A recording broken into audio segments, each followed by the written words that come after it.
तो कल के सेशन में हमने देखा कि प्रथम स्कंद समाप्त हो रहा था। प्रथम स्कंद समाप्त होते समय शुकदेव जी पहुंच चुके थे राजा परीक्षित के पास। राजा परीक्षित जब सभी ऋषियों से विचार विमर्श कर रहे थे, उसी समय पर शुकदेव जी पहुंच गए और शुकदेव जी को पहुंचा देखकर उनका यथोचित आदर सम्मान किया गया। और परीक्षित राजा ने उनसे प्रश्न किए कि जीव को सदा करने योग्य क्या है, यानी ईश्वर ने जो हमें जीवन दिया है उस जीवन का हमें कैसे उपयोग करना चाहिए, और जिस व्यक्ति का थोड़े ही समय में मृत्यु होने वाली हो उस व्यक्ति को क्या करना चाहिए। और शुकदेव जी उनके इन प्रश्नों से बहुत खुश होते हैं और वो कहते हैं कि मैं आपको ये सारी चीज़ों का आंसर करूँगा, आपके सारे शंकाओं का समाधान करूँगा, आपके सारे क्वेश्चंस का आंसर करूँगा, और जब तक आपका अंत समय नहीं आता है तब तक आपको भगवान में आपका चित्त लगा रहे, इसको मैं अश्योर करूँगा। तो सबसे पहले उन्होंने कहा कि सबसे पहले तो उन्होंने शुकदेव जी ने परीक्षित का धन्यवाद किया कि उन्होंने लोक कल्याण के लिए ऐसे अच्छे प्रश्न पूछे। और जब किसी काम को करने से बहुत सारे लोगों का भला होता हो तो संत वहाँ पर विशेष अनुग्रह करते हैं, क्योंकि शुकदेव जी वैसे तो कहते हैं कि एक गाय के दूहने में जितना समय लगता है, मे भी 5 से 7 मिनट का समय लगता है एक गाय को दूहने में, उतने ही समय शुकदेव जी एक स्थान पर निवास रुकते हैं, ठहरते हैं। लेकिन जब उन्हें लगा कि ये लोक कल्याण की बात है, ये बात लोगों तक पहुंचनी चाहिए, तो वो 7 दिन तक शुकदेव जी के और सभी ऋषि मुनि जो वहाँ कथा सुनने के लिए बैठे थे उनके साथ में बने रहे। अब शुकदेव जी हमें ये कहते हैं कि 2 प्रश्न किए थे परीक्षित ने कि पहली चीज़ तो जीवन में क्या करें और मृत्यु के समय क्या करें। तो जीवन में क्या करें, तो शुकदेव जी का बड़ा सरल और डायरेक्टली आंसर है, भगवान श्री कृष्ण की लीलाओं का श्रवण स्मरण कीर्तन ये मानव जीवन का परम लक्ष्य है। मैं समझती हूँ कि भागवत कथा के अंदर कोई भी बात ऐसे ही नहीं लिख दी गई है, जस्ट फॉर लिखने के लिए नहीं लिख दी गई है, और ये भी नहीं कि एग्जगरेट करके लिखी गई है। उसमें जो कुछ लिखा गया सूत्र हैं, जैसे मैथ्स के सूत्र होते हैं ना कि a+b = whatever, जो भी होता है। मुझे तो अभी कोई 10th के बाद मैंने कभी मैथ्स पढ़ी नहीं है, मुझे कोई फॉर्मूला याद नहीं है। AB² कुछ होता है ना, मतलब ये E = MC² है ना, ये तो सबको पता है। तो जैसे E = MC², इसमें कुछ घट नहीं सकता, उसमें कुछ बढ़ नहीं सकता, और जो ये है अपने आप में कंप्लीट बात है और एकदम परफेक्टली फैक्चुअल बात है। उसी तरीके से भागवत के अंदर जो भी कुछ लिखा गया ना, आप मान के चलो कि वो सूत्र है, उसको आप अक्षर वैसा का वैसा ग्रहण कर लोगे तो आपके ज़िंदगी में बहुत पॉजिटिव चेंज आ जाएगा। तो क्या लिखा है, उन्होंने एक लाइन में जवाब दिया है शुकदेव जी ने कि बाकी 18,000 श्लोक में क्या लिखा है जाने दीजिए। ये जो 2 बातें फर्स्ट सेकंड स्कंद में शुरुआत में ही शुकदेव जी ने कर दी, वो हमारे लिए सूत्र के बराबर है, उनको हमको याद रखना चाहिए। उन्होंने कहा श्री कृष्ण की लीलाओं का श्रवण कीर्तन स्मरण ये मानव जीवन का परम लक्ष्य है। ना उन्होंने ये कहा है कि आपको बहुत ज्ञान प्राप्त करना चाहिए, ना उन्होंने ये कहा कि आपको कोई लोक कल्याण के काम करने चाहिए, ना उन्होंने ये कहा कि आपको कोई बिजनेस खड़े करने चाहिए, ना परिवार बनाना चाहिए, कुछ भी नहीं कहा। ना जप करना चाहिए, ना तप करना चाहिए, ना दान करना चाहिए, नहीं। मानव जीवन को अगर आपको लक्ष्य प्राप्ति करनी है, मानव जीवन लेने की लक्ष्य आपको चाहिए, सिर्फ एक लाइन में उन्होंने जवाब दिया है, श्री कृष्ण की लीलाओं का श्रवण स्मरण और कीर्तन, यानी भगवान के नामों का संकीर्तन, वही मानव जीवन का चरम लक्ष्य है। और ये कलयुग के लिए है स्पेसिफिकली। तो कलयुग के जीवों को कुछ भी नहीं करने की ज़रूरत है, उनको केवल श्री कृष्ण की लीलाओं का श्रवण स्मरण और कीर्तन करना है, उनका जीवन सफल होने ही वाला है। और इसी चीज़ को बाद में और ज़्यादा अच्छी पुख्ता तरीके से लेकर आने के लिए, समझाने के लिए चैतन्य महाप्रभु का अवतार हुआ। चैतन्य महाप्रभु फिर राधा और कृष्ण के संयुक्त अवतार हैं, और वहाँ उन्होंने हरे कृष्णा मंत्र देकर गए। अभी वो ज़्यादा पुरानी बात नहीं, 550 साल पुरानी बात है, क्योंकि घोर कलयुग में इंसान जब भूल रहा है तो उनको फिर से याद दिलाने के लिए भगवान खुद आए हैं। और भगवान ने कहा है कि आपको कुछ नहीं करना, हरे राम राम राम हरे हरे, हरे कृष्ण कृष्ण कृष्ण हरे हरे, इस ओनली एंड ओनली इस मंत्र का लगातार संकीर्तन अगर आप करते रहोगे, आप अपने लक्ष्य को पालोगे, आप अपने जीवन को सफल बना लोगे। इतना सरल कलयुग के अंदर साधन है भगवान को पाने का या जीवन को सफल बनाने का। एक लाइन का इसका जवाब है। इसके ना आपको आगे कुछ सोचने की ज़रूरत है, ना पीछे कुछ सोचने की जरूरत है। E = MC²। मानव जीवन का मतलब है ह्यूमन लाइफ = भक्ति ऑफ श्री कृष्णा। इसके अलावा इसका कोई दूसरा मतलब नहीं है। जो इस बात को समझ गए हैं उनका जीवन सार्थक है। बाकी जो भी दूसरी चीज़ों में कहीं भी आप अगर उलझे हुए हो तो इसका मतलब है कि आपको अभी तक भागवत का ये सूत्र अभी तक आपने पकड़ा नहीं है, ठीक है। और यहाँ तक कि सुखदेव जी जो है, जो कि शिव जी का अवतार माने जाते हैं, जो जब पैदा हुए थे तभी से वो ब्रह्म ज्ञानी हैं, लेकिन वो भी श्री कृष्ण की लीलाओं का चिंतन करते हैं, वो भी श्री कृष्ण की भक्ति करते हैं, जबकि उनको सारा आत्मज्ञान प्राप्त है। वो ऑलरेडी पहले से मुक्त आत्मा है, मुक्त जीवात्मा होते हुए भी वो श्री कृष्ण भगवान की लीलाओं का चिंतन करते हैं। और भगवान के जितने भी भक्त हैं वो सभी मुक्त ही होते हैं। जो भी भगवान के परम भक्त, जो भगवान के धाम से धरती पर जन्म लेते हैं, उसको अवतार लेना ही कहते हैं। जितने भी जैसे हरिवंश महाप्रभु हुए हैं या सूरदास जी का जन्म हुआ है, जितने भी अष्ट सखा हुए हैं, इन सब के अवतार धरती पर हुए हैं समय समय पर। तो वो धरती पर क्यों आए थे? क्या कोई पाप किया था उन्होंने? क्या उनको किसी पाप की सज़ा भुगतनी थी? नहीं, वो भगवान की भक्ति का प्रचार करने के लिए समय समय पर धरती पर आते हैं। और जब वो धरती पर आते हैं, वो खुद अपने आचरण से लोगों को सिखाते हैं कि देखो मैं, क्योंकि वो ऑलरेडी मुक्त आत्माएं होती, वो ऑलरेडी भगवान के पार्षद होते हैं, वो हमेशा हमेशा भगवान के पास होते हैं, उनके हायर सेल्फ हमेशा धाम में ही होते हैं। ऐसा नहीं है कि जब किसी ज्ञानी पुरुष का या किसी भक्त आत्मा का जन्म होता है तो वो पूरी की पूरी उसकी एनर्जी भगवान का धाम छोड़ के कभी भी नहीं आती है। उनका अपना हायर सेल्फ जो होता है, उनका जो ओरिजिनल सेल्फ होता है, वहीं भगवान के पास उसी धाम में रहता है। उनका केवल एक अंश अवतरित होता है धरती पर। कोई भी मानव जीवन मेल फीमेल में वो जन्म लेंगे और वो स्वयं अपना आचरण से बताएंगे कि देखो भगवान की भक्ति ऐसे करनी चाहिए, और वो दूसरे लोगों को प्रेरित करते हैं भगवान की भक्ति करने के लिए। अभी आपने देखा 550 साल पहले भक्ति आंदोलन हुआ था, जिसमें मीराबाई, सूरदास, रैदास, रसखान, ये सारे एक ही समय पर आए। इतने सारे लोग एक साथ एक समय पर कृष्ण की लीलाओं का गायन चिंतन कर रहे हैं। इधर हरे कृष्णा मूवमेंट चला था, जो अपने चैतन्य महाप्रभु उस समय पे आए थे। क्यों इतने सारे लोग ये नीचे कैसे आ गए? और इतने भक्त लोग, क्या इनके कोई पाप थे जिसकी वजह से ये धरती पर आए? ये भगवान के भेजे हुए उनके अपने निज परिकर हैं, जो कि धरती पर अवतार लेकर आए हैं। और समय समय पर भगवान अपने परिकरों को लोगों के बीच में भेजते हैं उनके अंदर। अब क्योंकि भगवान ये अवेयरनेस लाना चाहते हैं कि कलयुग का समय है, तुम्हारा खराब हो जाएगा, तुम्हारा बुरा हो जाएगा, तुम इस जग में फंस जाओगे, तुम नरकों की यातनाएं तुम्हें भुगतनी पड़ेंगी। इसलिए वो अपने परिकरों को भेजते हैं। बार बार लोग आपको संदेश देते हैं, भगवान की लीलाओं कथाओं का स्मरण करो, चिंतन करो। लेकिन फिर भी अज्ञानी मनुष्य नहीं जान पाता है। लेकिन अगर जो भागवत का आश्रय लेता है, भागवत में डायरेक्टली 1 लाइन आंसर है कि मनुष्य को क्या करना चाहिए। मनुष्य को श्री कृष्ण भगवान का श्रवण, कीर्तन और स्मरण करना चाहिए। और दूसरे भगवान की बात यहाँ पर नहीं कही है, क्योंकि आप जिसको भजते हो उसी के धाम को आप प्राप्त करते हैं। आप शिव जी को भजोगे तो आप शिवलोक को प्राप्त करोगे। आप अच्छे पुण्य काम करोगे, दान पुण्य करोगे तो आप स्वर्ग आदि दूसरे लोकों में जाओगे।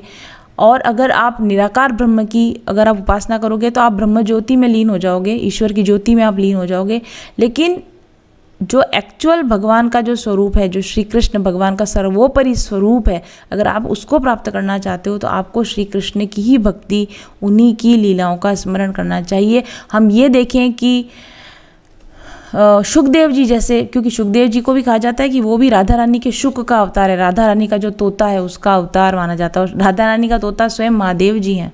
तो भगवान शंकर तोते का रूप धारण करके स्वयं राधा रानी की सेवा में हैं। वही सुखदेव जी का अवतार धारण करके धरती पर आए हैं। वही कलयुग के लोगों को कह रहे हैं कि अगर अपना जन्म सफल बनाना है तो आप श्री कृष्ण की लीलाओं का श्रवण, स्मरण और कीर्तन करें। और अगर अभी भी ये सूत्र हमको पकड़ में आ जाता है तो इसके आगे की भागवत सुनने की भी ज़रूरत नहीं है। और अगर ये सूत्र फिर भी समझ में नहीं आता है तो उसको और एलोबरेट करने के लिए, समझाने के लिए, और श्री कृष्ण में अगर आपका प्रेम नहीं है तो उस प्रेम को जागृत करने के लिए, उनके प्रति अगर आपका अपनापन नहीं है तो उस अपनेपन को, अटैचमेंट को आपको फील करवाने के लिए बाकी की सारी भागवत है। अदरवाइज परीक्षित राजा के थ्रू हम सबको आंसर तो 2nd स्कंद में ही कर दिया गया है। अब बाकी सारी चीज़ें तो उसी को आपको लगन लगाने के लिए बाकी सारी चीज़ें कही गई हैं।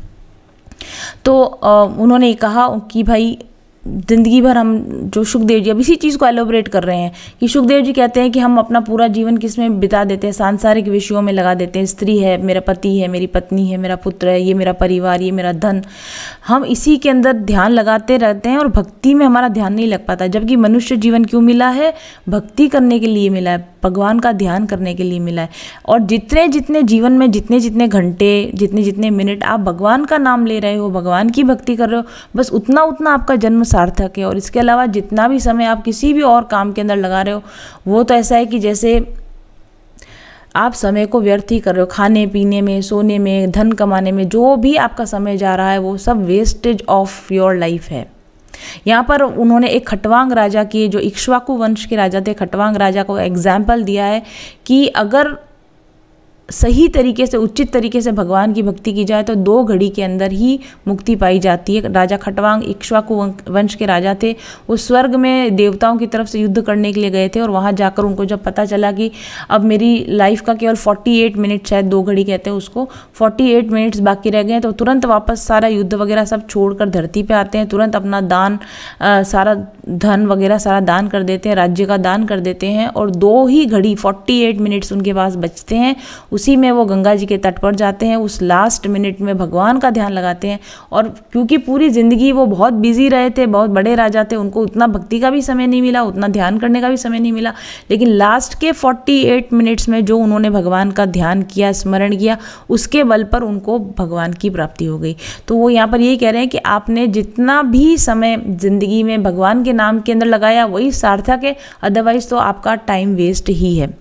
दूसरा जो क्वेश्चन सुखदेव जी ने किया था कि मृत्यु के समीप आने पर मनुष्य को क्या करना चाहिए, उसका भी सीधा सीधा जवाब सुखदेव जी ने 2 ही स्कंद में कह दिया है, खटवांग राजा का एग्जाम्पल देके, कि जिस मनुष्य को पता चल जाए कि उसकी मृत्यु निकट है, 48 मिनट्स ही बचे हैं, उन्होंने क्या किया, घबराए नहीं, रोए नहीं कि मेरा बेटा कहाँ गया, मेरा ये क्या होगा, कुछ नहीं उन्होंने। और जो भी काम कर रहे थे, युद्ध में थे, देवताओं की तरफ से युद्ध कर रहे थे, स्वर्ग में थे, तुरंत उस जो भी कर रहे थे उसको त्याग कर दिया और तुरंत भगवान के ध्यान में बैठ गए। तो जिस भी व्यक्ति को ये पता चल जाए कि मे भी किसी बीमारी की वजह से पता चल जाए या सहज ज्ञान की वजह से पता चल जाए कि अब मेरा अंत समय निकट आ गया है, तो उसको क्या करना चाहिए, व्यक्ति को घबराना नहीं चाहिए, हाय तौबा नहीं मचाना चाहिए, सांसारिक मोह माया को त्यागो, परिवार को त्यागो। महाराज जी ने भी कथा में कहा था कि लास्ट समय पर बेटे खड़े हैं, बेटियां खड़ी हो, हाय तौबा मचाना, ऐसा नहीं करना चाहिए।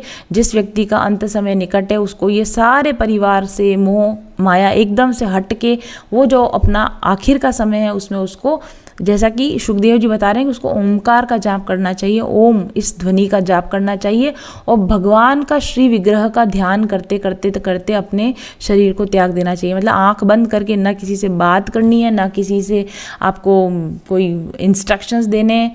कुछ एक कहानी याद आ गई, लेकिन अभी मैं उसमें नहीं जाऊँगी क्योंकि नहीं तो फिर वही बात हो जाएगी कि हम कहानियाँ कहते रह जाएंगे और कथा प्रवाह हमारा रुक जाएगा। तो फिर भी मैं सुनाई देती हूँ। एक बहुत ही कंजूस आदमी जब मर रहा था तो उसकी वाणी बंद हो गई थी, वो बस मरने ही वाला था, घड़ी 2 घड़ी उसके पास रह गए थे, सारा परिवार उसके सामने था और वो कुछ इशारा कर रहा था क्योंकि उससे बोला नहीं जा रहा था, तो वो इशारा करता रहा, उसका ध्यान न परिवार में गया न बच्चों में गया, भगवान में तो जाने का सवाल ही नहीं, और वो कुछ कहता रहा। और जब उससे नहीं हुआ तो लास्ट में मरते मरते बड़ी मुश्किल से अपना शरीर का सारा जोर लगाकर उसने बोला कि तुम सब यहाँ खड़े हुए बाहर देखो, झाड़ू को बकरी खा रही है। तो और ऐसा कहते ही उसने प्राण त्याग दिए।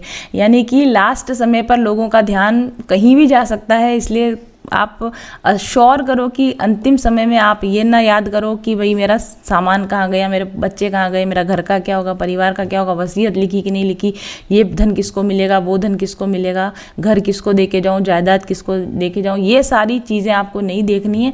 उस वक्त में आपको केवल ओमकार मंत्र का जाप करना है या तो फिर हरे कृष्णा मंत्र का संकीर्तन चला के रखिए। आप अगर जिसको भी पता चल जाए, आपकी फैमिली में आपको पता है कि किसी व्यक्ति का, आपके नियर एंड डियर किसी व्यक्ति का अंत समय आ गया, तो रोना धोना नहीं मचाना है। वहाँ पर शांति से उनके प्रभु के नामों का जप चला दीजिए, उनके कानों में प्रभु के नामों का स्मरण चलता रहे, नाम जप चलता रहे, गीता जी का उनको पाठ सुनाएं और उसके बाद में उनको कहें कि अब आप औरों से किसी से बात मत करें, आंख बंद करें, भगवान के श्री विग्रह का ध्यान करें। अगर पॉसिबल है तो भगवान की बड़ी तस्वीर, जिसको वो सोए आसानी से देख सकें, ऐसी बड़ी तस्वीर उनके सामने लगा दीजिए, क्योंकि साक्षात भगवान जैसे भीष्म पितामह के सामने साक्षात भगवान आए, जरूरी नहीं कि हमारे सामने अंत समय में साक्षात भगवान आए, आ भी सकते हैं, लेकिन अगर भगवान नहीं आए तो आप भगवान की बड़ी सी सुंदर सी तस्वीर, श्रीनाथ जी की तस्वीर, द्वारकाधीश की तस्वीर, कृष्ण भगवान की बांसुरी बजाते हुए राधा कृष्ण की छवि उनकी आंखों के सामने रख दीजिए और कीर्तन चला दीजिए और आंखें बंद करके उनको कहिए कि आप भगवान के श्री विग्रह का ध्यान करो, भगवान के एक एक अंग का ध्यान करो, भगवान के चरण कमल कितने सुंदर हैं, भगवान ने चरणों में क्या पहन रखा है, भगवान ने कैसा पीताम्बर पहन रखा है, भगवान ने कैसा मुकुट लगा रखा है, भगवान के हाथों में क्या है, भगवान कैसे बांसुरी बजा रहे हैं, भगवान के मोर पंख का ध्यान करो, भगवान के सुंदर रूप का ध्यान करो, भगवान की सुंदर मोहक मुस्कान का ध्यान करो। इस तरह से आप भगवान के एक एक अंग का और भगवान के सौंदर्य का ध्यान करते करते तल्लीन हो जाओ और उसी तल्लीनता में अगर आप अपना शरीर का त्याग करोगे तो आपकी मृत्यु सुधर जाएगी। और जब आप जियो, आप भगवान के कीर्तन करते रहो, आपका जीवन सुधर जाएगा। मरते समय भगवान को याद करते हुए मरो तो आपका मरण सुधर जाएगा। ये सार है इस कथा का, पूरी कथा का सार ये है जो कि सेकंड स्कंद के अंदर पूरी तरीके से आ चुका है। ठीक है, इसके बाद में जितनी भी कथा कही गई है वो एलोब्रेशन है इन्हीं चीज़ों का, क्योंकि देखिए जब हम किसी चीज़ को बहुत ज़्यादा अच्छी तरह से जानते हैं तभी तो उसका ध्यान कर पाएंगे। नहीं तो मैंने आपको कहा भगवान का ध्यान करो, अब आपने कभी भगवान के बारे में कुछ जाना ही नहीं, भगवान का स्वभाव जाना ही नहीं, भगवान को डिटेल में पर्सनल तौर पर अगर आपने जाना ही नहीं तो क्या ही उनका ध्यान कर पाओगे, क्या ही उनसे प्रेम कर पाओगे। तो आप भगवान को बड़े प्रेम से चलते फिरते उठते बैठते याद भी कर पाओ और अंत समय में भी आपका प्रेम इतना उनसे प्रगाढ़ हो कि आपको किसी और चीज़ की याद नहीं है, आपको भगवान की याद है। ये प्रगाढ़ता आपकी भगवान के प्रति पैदा हो सके, वो कोशिश करिए सुखदेव जी ने नेक्स्ट 7 डेज में कि भाई जो परीक्षित है उनका ध्यान कहीं और ना चला जाए, लास्ट समय पर उनका ध्यान कहीं और ना चला जाए, इसलिए कंटिन्यूस भगवान के ही उनको चीज़ों का स्मरण कराते गए, उनकी लीलाओं का चिंतन कराते गए, ताकि वो बिल्कुल से भगवान की भक्ति करते हुए भगवान में ध्यान रखकर वो अपना शरीर का त्याग कर सकें। ठीक है, तो इसके बाद में जो आगे बताया है कि सुखदेव जी ने आगे बताया कि बहुत सारी चीज़ें आगे, बहुत ज्ञान की बातें हैं। मैं अच्छा है, ज्ञान प्राप्त करना अच्छा है, लेकिन अगर आपको भक्ति मिल जाती है, अगर आपको भगवान का सानिध्य मिल जाता है, अगर आपको भगवान का प्रेम प्राप्त हो जाता है तो ज्ञान बहुत ज़्यादा आपके लिए मायने नहीं रखता है। हाँ, लेकिन जब तक आपको भगवान की भक्ति नहीं मिल जाती तब तक ज्ञान प्राप्त करते रहे, क्योंकि ज्ञान से भक्ति आती है ना। क्योंकि जब आपको किसी चीज़ का बहुत अच्छे से, जैसे मान लो कि आपको वो किसी चीज़ का ज्ञान हो गया कि ये, तो आपको उसको पाने की इच्छा हो गई ना। जैसे कोई नया रेस्टोरेंट खुला है तो कोई 2 4 5 फ्रेंड्स अगर आपको आके बोल दें वो रेस्टोरेंट बहुत अच्छा है, उसका खाना बहुत अच्छा, वो रेस्टोरेंट बहुत अच्छा, उसका खाना बहुत अच्छा है, तो ना आपके माइंड में उस रेस्टोरेंट का चिंतन चलने लगेगा कि अब वहाँ जाना है, अब की बार वहाँ जाना है, अब की बार वहाँ जाना है, और आप भी वहाँ पर जाकर ट्राई करके आओगे। तो ये सारी जो भागवत है वो इसके लिए कही गई है कि आपका ध्यान बाकी सब जगहों पे से हटे और आपका ध्यान एकाग्र हो, भगवान की तरफ एकाग्र हो। जो रजोगुण में, तमोगुण में आपका जो मन भटक रहा है, क्योंकि आपके अंदर जो तमोगुण है, जो रजोगुण है, जिसकी वजह से सात्विक विचार आपको नहीं आ रहे हैं, भगवान के विचार आपको नहीं आ रहे हैं, तो वो सारी इसमें बताया कि भाई आपको सात्विक विचार कैसे आए, तमोगुण का नाश कैसे हो, रजोगुण का नाश कैसे हो। तो इसके लिए फिर सुखदेव जी ने आगे ये सारी चीज़ें बताई हैं कि अगर आपका मन विक्षिप्त है, लास्ट समय आ गया है तब भी, और अगर इन जनरल भी अगर आपका मन डिस्टर्ब्ड है, आप एकाग्र नहीं हो पाते, लोग कहते हैं ना कि हम भगवान का भक्ति करना चाह रहे हैं बट टाइम ही नहीं मिलता है, या डिस्टर्ब है, हमारे लाइफ में इतनी प्रॉब्लम चल रही है, हम कैसे करें। तो इसके लिए सुखदेव जी ने आगे बताया है कि आपको मन में जो आपका विक्षोभ है, जो डिस्टर्बेंसेज हैं और आपकी एकाग्रता नहीं हो रही, तो उसके लिए आपको धारणा बनानी पड़ेगी। जो हमारे यहाँ पे अष्टांग योग का जो उन्होंने पूरा डिस्क्रिप्शन किया है कि भाई आप कैसे आसन लगा के बैठो, प्राणायाम करो, धारणा करो, ध्यान करो। ऐसे धीरे धीरे करके जब आप अभ्यास करोगे तो क्या होगा कि आपका जो डेली रूटीन वाला जो आपका लाइफ है, जो आपका डिस्टर्बेंसेस है, मेंटल डिस्टर्बेंसेस है, वो हट जाएंगे और आपका ध्यान भगवान में स्थिर होने लगेगा। और उसके साथ उन्होंने ये भी बताया कि बहुत ज़्यादा खाना नहीं चाहिए। अगर बहुत ज़्यादा खाओगे तो क्या है, नींद आएगी या फिर आपको आलस आएगा, तो आप भगवान का ध्यान नहीं कर पाओगे। तो ऐसी बहुत सारे नियम उन्होंने बताए हैं कि किस तरीके से भगवान का में आपका ध्यान लगे, कैसे आप आसन सिद्ध हो सको, कैसे आप भगवान के अंदर दृढ़ आपका ध्यान लगा रहे, उसके उन्होंने तरीके इसमें आगे बताए हैं। इसके बाद में उन्होंने बताया है कि काफ़ी सारे इसमें साधना के, मैं पढ़ती जा रही हूँ आगे, उन्होंने बहुत सारी साधना की चीज़ें बताई है, आसन को कैसे सिद्ध करना चाहिए, ये सारी चीज़ें बताई है। इसके बाद उन्होंने एक और चीज़ इसमें बताई है कि बहुत सारे लोग जो कि जो योगी लोग होते हैं ना, जो योगी लोग किस तरीके से अपना ध्यान एक के बाद एक चक्रों में ले जाते हैं, सहस्त्रार से अपने आप को, अपने प्राणों को बाहर निकालते हैं, तो वो कैसे मुक्ति को प्राप्त करते हैं। लेकिन अगर आप एक बहुत बड़े योगी नहीं हो तो क्या आपको कृष्ण प्राप्त नहीं होंगे, तो क्या आपको सत्यलोक प्राप्त नहीं होगा? तब भी हो सकता है। आपको योग नहीं आता, आपको ध्यान नहीं आता, आपको कुछ भी नहीं आता, कोई बात नहीं, अनवरत निरंतर रूप से आप भगवान कृष्ण या भगवान विष्णु की धारणा करते रहो। धारणा मतलब कॉन्सेंट्रेशन, विजुअलाइजेशन उनका करो आप, उनकी धारणा शक्ति से लगातार जब आप भजन कीर्तन कर रहे होगे, और भजन कीर्तन करते करते अगर आपने अपना देह का त्याग किया तो आपको वही गति मिलेगी जो बड़े बड़े योगियों को जो गति मिलती है, वही गति आपको मिलेगी। तो आप बिल्कुल भी ये टेंशन मत करो कि कोई सारे लोग इतनी बड़ी बड़ी योग क्रियाएं कर रहे हैं और अलग अलग तरीके से प्राणों का उत्सर्ग करके मोक्ष में जाते हैं, जैसे जैनिज़्म में होता है ना कि तीर्थंकर होते हैं, ये सब किस तरीके से। आपने बुद्ध यूट्यूब पर भी देखा होगा, कुछ बुद्ध भिक्षु होते हैं, जब वो मरते हैं तो कैसे वो प्रॉपर तरीके से वो बैठते हैं ध्यान में, एंड देन वो अपना कुछ ध्यान लगा के सहस्त्रार से उनकी आत्मा निकल जाती है। हमें तो नहीं आता ये सब करना, तो हमारा क्या होगा? हमारा कुछ नहीं होगा। हमको भगवान का नाम पूरी ज़िंदगी आप जिसकी प्रैक्टिस करो, लास्ट में वही चीज़ याद आएगी। अगर आप पूरी ज़िंदगी धन का चिंतन करोगे तो लास्ट में धन की चिंता होगी। पूरी ज़िंदगी आप मोह माया में फंसे रहोगे, परिवार में बेटे बेटियों में फंसे रहोगे तो लास्ट में आपको उनकी याद आएगी। तो पूरी ज़िंदगी आप भगवान को याद करते रहो, पूरी ज़िंदगी आप भगवान का ही चिंतन करते रहो, पूरी ज़िंदगी भगवान से ही प्रेम करते रहो, तो अंत में भी आपको भगवान का भजन ही याद आ जाएगा। तो इतना सरल तरीका है, आपको कुछ नहीं करना है, भगवान से प्रेम करते रहना है, आपकी मुक्ति निश्चित हो जाएगी। ये सुखदेव जी बताते हैं हमारे परीक्षित महाराज को। इसके बाद आगे उन्होंने और भी चीज़ें बताई है कि उन्होंने जैसे मैंने कहा कि आप जिस चीज़ को भजोगे उसी को प्राप्त करोगे, तो उन्होंने पूरी देवताओं की लिस्ट बताई है। जो हम ऐसा लोग कहते हैं ना कि देवी देवता कुछ नहीं होते, राक्षस कुछ नहीं होते, सब होता है। ओके, सब होता है थोड़ा सा। और ये जो बोलते हैं कि नहीं होता, उन्होंने कभी शास्त्र पढ़े नहीं, उन्होंने स्वयं का अनुभव कभी किया नहीं। अगर आपने शास्त्र ढंग से पढ़े होते, अगर आपने सही तरीके से साधना की होती, अगर आपने अपने लेवल पर इन चीज़ों का अनुभव किया होता, तो आपको पता होता कि देवी देवता होते हैं, राक्षस भी होते हैं, नेगेटिव पावर्स भी होती हैं, पॉजिटिव पावर्स भी होती हैं। जो भी कुछ भागवत में लिखा गया है वो 100% मैं कहती हूँ E=mc²। ये सूत्र हैं, इनको आप 100% सत्य मान के स्वीकार करें। आपने एक्सपीरियंस नहीं किया इसका मतलब ये नहीं कि चीज़ें नहीं हैं। तो ऐसी चीज़ों का कभी नेगेटिव जजमेंट नहीं करना चाहिए, ऐसे ग्रंथों का कभी नेगेटिव जजमेंट नहीं करना चाहिए, और इसमें कभी क्वेश्चन मार्क नहीं उठाना चाहिए कि इसमें लिखा है पता नहीं होता है कि नहीं होता। आपको नहीं पता है इसका मतलब ये नहीं है कि चीज़ें नहीं होती हैं। अभी एक जोक है ना कि एक बच्चा है, तो वो छोड़ो, वो काफ़ी लंबी चीज़ है, लेकिन हाँ एक लाइन बता सकती हूँ मैं। अगर आपने जापान नहीं देखा है तो इसका मतलब ये क्या है कि जापान नहीं है? जापान तो है ना, आपने नहीं देखा है। तो लोग इसी तरीके से तर्क वितर्क करते हैं, उनको नहीं पता है तो उनको वो कहते हैं कि नहीं ऐसा कुछ नहीं होता। भाई आपको नहीं पता है। अभी हवा के अंदर हमको वायरस नहीं दिख रहे, बैक्टीरिया नहीं दिख रहे, पर है ना। तो अगर आप माने या ना माने, अगर इस हवा के अंदर एक वायरस है, बैक्टीरिया है और आपको अटैक करेगा तो आपको बीमारी होगी। आप भले मानो वायरस होता है या मत मानो, आप मानो या ना मानो बैक्टीरिया होता है या नहीं होता मत मानो, लेकिन वो अपना इफेक्ट दिखाता है। आपको नहीं दिख रहा है इसका मतलब ये नहीं कि वो चीज़ें नहीं है। इसी तरीके से यहाँ पर सुखदेव जी बता रहे हैं कि सभी अलग अलग प्रकार के देवी देवता होते हैं और उनकी उपासना करने का भी अलग अलग फल मिलता है।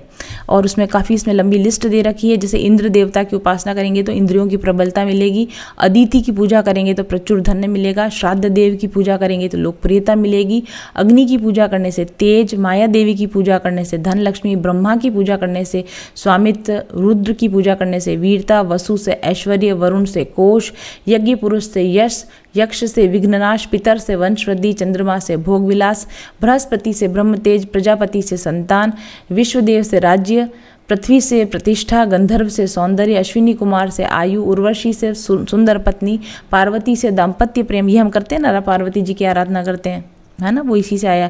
शंकर जी से विद्या, विष्णु से धर्म संचय, मरुदगण से बल बुद्धि, राक्षसों का राक्षस को की भी पूजा करते हैं लोग, नेगेटिव शक्तियाँ जिनको हम बोलते हैं, उनसे शत्रु का विनाश, और मनु की पूजा करने से राज्य मिलता है। लेकिन सुखदेव जी फिर अंत में ये भी कह रहे हैं कि अगर आप साधक हो और आप साधना कर रहे हो तो इतना सारा अपना टाइम देवी देवताओं का चिंतन करने में बिताना ही क्यों है? सीधे डायरेक्टली विष्णु की पूजा क्यों ना कर लें, नारायण की पूजा क्यों ना करने, कृष्ण की पूजा क्यों ना दे?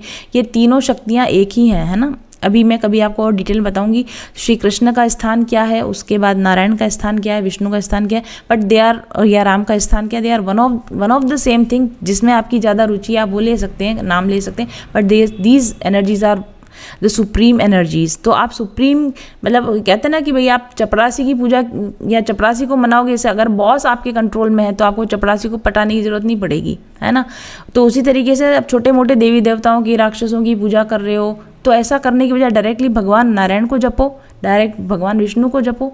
और भगवान विष्णु को जपने से ऑटोमेटिकली धर्म आपको मिलेगा, और धर्म जहाँ पर होता है वहाँ पर बाकी सारी चीज़ें वहाँ पर ऑटोमेटिकली आ जाती हैं। तो भगवान विष्णु की पूजा करोगे तो आपका उद्धार हो जाएगा। और भगवान विष्णु की पूजा भी कैसी करनी चाहिए, हमेशा निष्काम पूजा करनी चाहिए। सकाम पूजा करोगे तो उसका फल मिलेगा, यानी आपने विष्णु भगवान से कुछ मांगा तो वो फल वो भी देंगे, क्योंकि सारे देवी देवता तो उनके अंडर में ही है ना।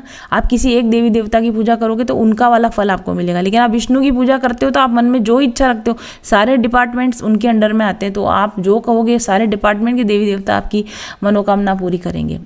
और जब भगवान विष्णु का आप भजन करें तो निष्काम भक्ति करें तो भगवान विष्णु खुद को ही दे देते हैं। भगवान कहते हैं कि जब आप मुझसे कुछ मांगते हो तो मैं वो देता हूँ जो आप मांगते हो, लेकिन जब आप भक्ति करते हुए कुछ भी नहीं मांगते तो मैं पूरा अपने आप को ही आपको दे देता हूँ।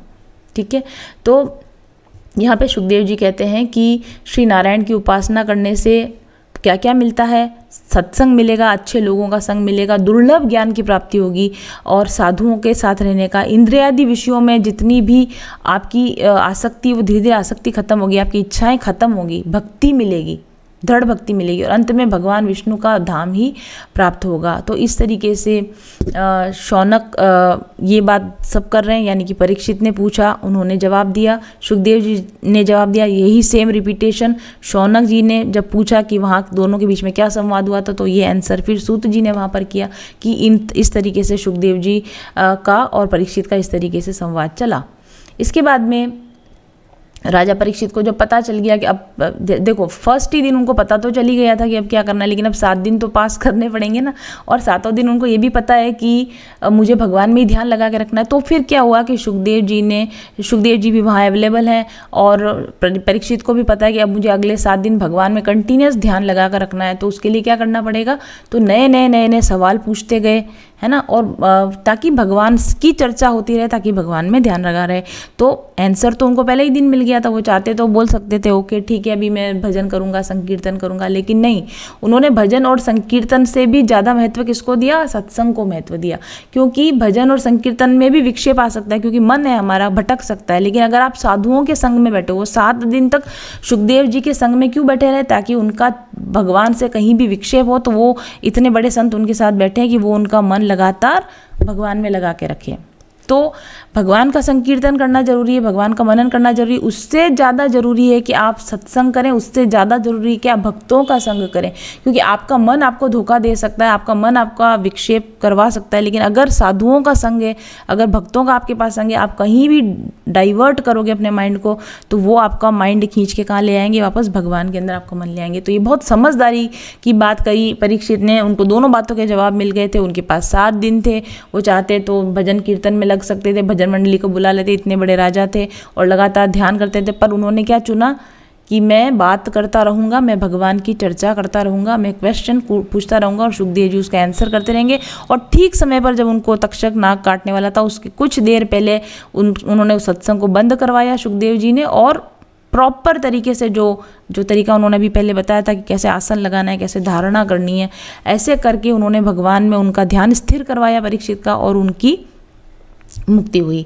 तो यहाँ पर अपनी बातों का समाधान पाने के बाद में सुखदेव जी के सामने परीक्षित और कुछ क्वेश्चंस रखते हैं। वो पूछते हैं कि भगवान विष्णु किस प्रकार से अपनी माया से विश्व की सृष्टि करते हैं, पालन करते हैं और संहार करते हैं, कि आप मुझे बताओ कि भगवान विष्णु ये सब कैसे करते हैं, कैसे सृष्टि को बनाते हैं, कैसे इसका पालन करते हैं, कैसे इसका संहार करते हैं, और भगवान के पास भगवान की कौन कौन सी शक्तियाँ हैं, भगवान की कौन कौन सी शक्तियाँ क्या क्या काम करती हैं, और भगवान कैसे अवतार ग्रहण करते हैं, और अवतार ग्रहण करके अवतार काल में वो कैसे कैसे क्या क्या लीलाएं करते हैं, क्या क्या काम करते हैं, आप मुझे ये सारी बातें भी अभी बताइए। तो सुखदेव जी इस बात से बहुत खुश हुए कि उनको सत्संग अच्छा लगा, और वो कंटिन्यूसली इस वार्तालाप को वो आगे बढ़ा के रखना चाहते हैं, भगवान के विषय में अच्छे अच्छे प्रश्न पूछ रहे हैं। तो फिर वो इस वार्तालाप को और आगे बढ़ाते हैं और सुखदेव जी को इन सभी सवालों के जवाब देते रहते हैं।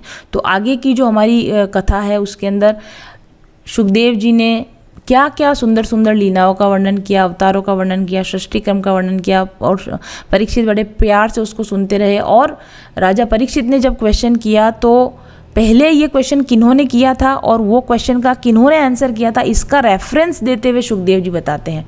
कई बार आप इसमें देखोगे कि बीच में कभी आपको लगेगा कि विदुर जी और मैत्रेय जी का संवाद है, काफ़ी लंबा समय संवाद चलता है विदुर जी और मैत्रेय जी का। तो सुखदेव जी ने उनको बताया कि आपने जो क्वेश्चन मेरे से किया, यही सेम क्वेश्चन विदुर जी ने मैत्रेय जी को किया था, तो मैत्रेय जी ने उसका बड़ा सुंदर आंसर दिया था। वो क्या आंसर दिया था वो मैं आपको देता हूँ। तो इस तरीके से अलग अलग लोगों के जिज्ञासाओं के बड़े अच्छे सुंदर जवाब में, और इन्हीं में तत्व की चर्चा, इसी में ज्ञान की चर्चा, इसी में भगवान की चर्चा है। और ये चर्चाएं चलते चलते फिर हम कृष्ण भगवान की लीलाओं की चर्चा तक भी पहुंच जाएंगे। तो आज की वीडियो को हम यहीं समाप्त करते हैं। Thank you very much for watching.